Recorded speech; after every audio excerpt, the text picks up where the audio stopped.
Hi views, ఎలా ఉన్నారు? అందరు భోంచేశారా? అయితే చూడండి వ్యూస్, ఈరోజైతే ఇంకొక చెట్టుని పరిచయం చేస్తున్నాను వ్యూస్. నాకైతే ఇది చాలా ఇష్టం. ఈ ఫ్లవర్స్ అంటే దీని పేరు చిత్రమాల ఫ్రెండ్స్. ఇదైతే నేను అంటే ఎక్కడికి వెళ్ళినప్పుడు ఫస్ట్ మొక్కల్ని సెర్చ్ చేస్తా ఏది బాగుంటుందనేసి. ఇదైతే నాకు డిఫరెంట్గా అనిపించింది. ఇదైతే ఊతుకోటలో వెళ్ళేటప్పుడు ఊతుకోట దగ్గర తీసుకున్నాను ఫ్రెండ్స్. ఇదైతే నాకు చాలా బాగా నచ్చింది. దీన్ని వెంటనే తీసుకున్నాను. ఇది ఒకే ఒక చెట్టు ఉందని చెప్పినాడు. నేనైతే దీన్ని కావాలనేసి చూపించి దీన్ని డెవలప్ చేసుకున్నామని తెచ్చుకున్నాను వ్యూస్. అయితే చూడండి, దీని పేరు చిత్రమాల. పేరు కూడా ఎంత బాగుందో చూడండి. పేరుకు తగ్గట్టే పువ్వు కూడా చాలా అందంగా ఉంది వ్యూస్. ఇదైతే చూడండి చిత్రమాల. ఇదైతే నాకు కలర్ డిఫరెంట్గా అనిపించింది. ఉదయం అయితే తెల్లారితో కొంచెం లైట్ తెల్లగా ఉంటుంది. ఇది మధ్యాహ్నం అయితే కొంచెం థిక్ బ్లూకి వస్తుంది.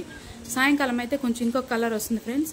ఇదైతే చూడండి ఎంత అందంగా ఉందో. నాకైతే చాలా ఇష్టం. ఇది ఇలాంటివి డిఫరెంట్గా ఉంటే నేను ఫస్ట్ ఎక్కడికైనా వెళ్ళినప్పుడు చెట్లని ఎక్కువగా చూస్తూ ఉంటాను వ్యూస్. Thank you.